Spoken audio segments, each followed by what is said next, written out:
আজ এঁচড় দিয়ে চিংড়ি মাছের তরকারি রান্না করব।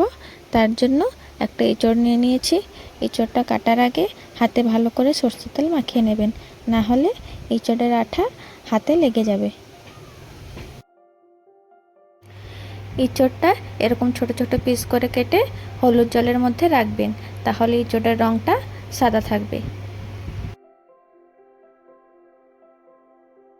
এবার দুটো মিডিয়াম সাইজ আলু ছোট ছোট করে কেটে নিয়েছি, আর 200 গ্রাম চিংড়ি মাছ নিয়ে নিয়েছি। আর মশলার জন্য পেঁয়াজ, আদা আর রসুন নিয়ে নিয়েছি। কড়াইয়ের মধ্যে জল নিয়ে নিয়েছি। জলটা একটু গরম হয়ে আসলে কেটে রাখা এঁচড়গুলো এর মধ্যে দিয়ে দেবো।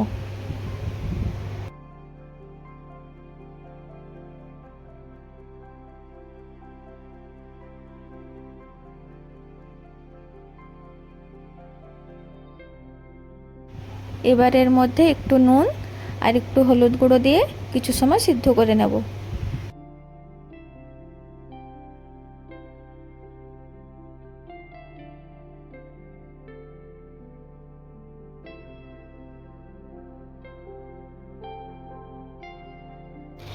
এঁচড়গুলো সিদ্ধ হয়ে গেছে, তাই একটা পাত্রে তুলে নিলাম। কড়াই গরম বসিয়ে দিয়েছি।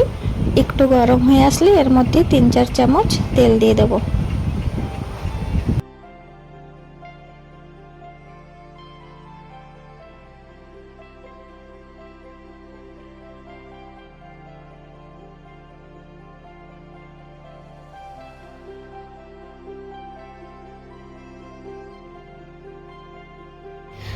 তেল গরম হয়ে গেছে, এবার কেটে রাখা আলুগুলো দিয়ে আলুগুলো ভেজে নেব।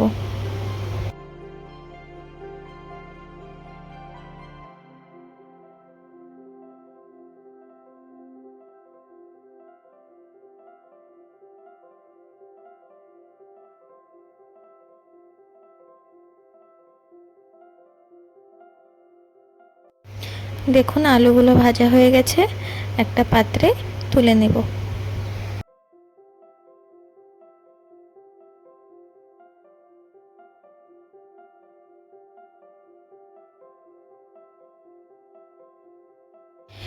এবার সেম কড়াইতে ভাজার জন্য সিদ্ধ করে রাখা এঁচড়গুলো দিয়ে দেব।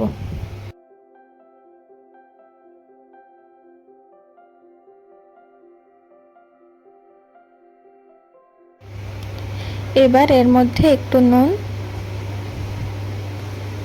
আর একটু হলুদ গুঁড়ো দিয়ে ভালো করে ভেজে নেব।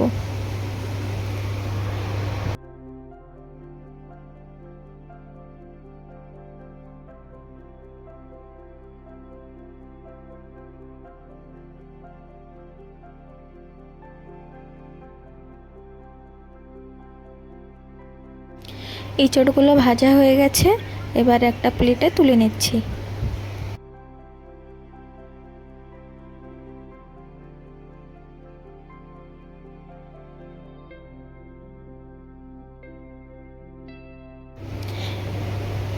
এবার চিংড়ি মাছগুলো ভাজার জন্য কড়াইতে 2 চামচ সরষের তেল দিয়ে দিচ্ছি।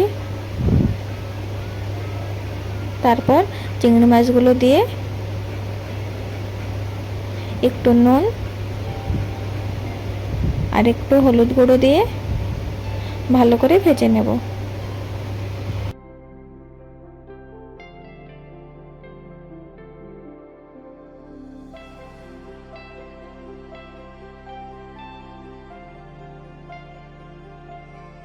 চিংড়ি মাছগুলো লাল লাল করে ভেজে নিয়েছি, এবার একটা প্লেটে তুলে নেব।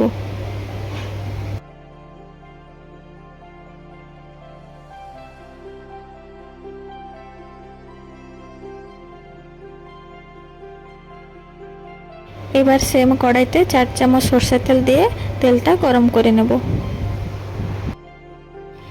তেলটা গরম হয়ে গেছে, এর মধ্যে 1 চামচ জিরে, 2টো ডালচিনি স্টিক, 2টো এলাচ আর 2টো তেজপাতা দিয়ে ভালো করে ভেজে নেব।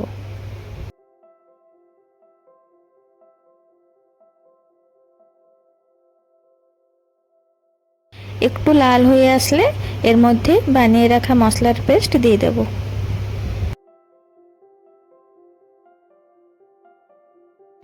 এবার এর মধ্যে 1 চামচ নুন, 1 চামচ হলুদ গুঁড়ো, 1 চামচ লঙ্কার গুঁড়ো আর 1 চামচ জিরের গুঁড়ো দিয়ে ভালো করে মশলাটা কষিয়ে নেব।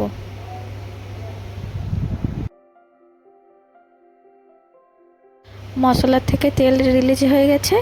এবার ভেজে রাখা ইঁচড় আর আলুগুলো দিয়ে মশলার সঙ্গে একটু মিক্স করে নেব।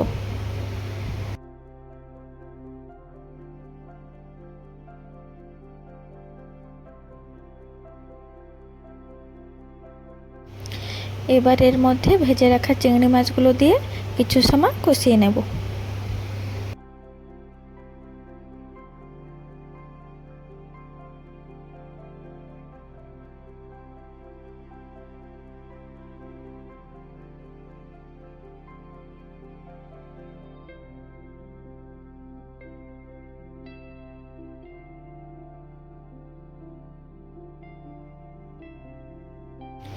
মশলার সঙ্গে ভালোভাবে কষিয়ে নিয়েছি। এবার এর মধ্যে পরিমাণ মতন জল দিয়ে একটু নাড়িয়ে নিচ্ছি।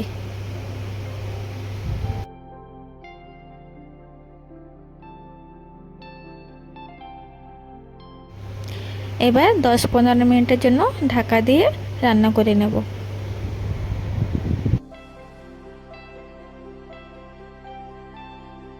10-15 মিনিট পরে ঢাকনাটা তুলে নিয়ে একটু নাড়িয়ে নিচ্ছি।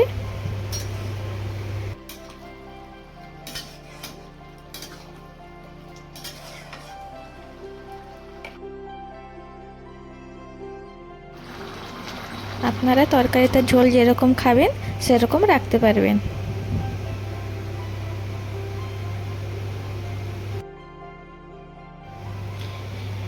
এবার এর মধ্যে 1 চামচ গরম মশলা দিয়ে ভালো করে মিক্স করে নেব।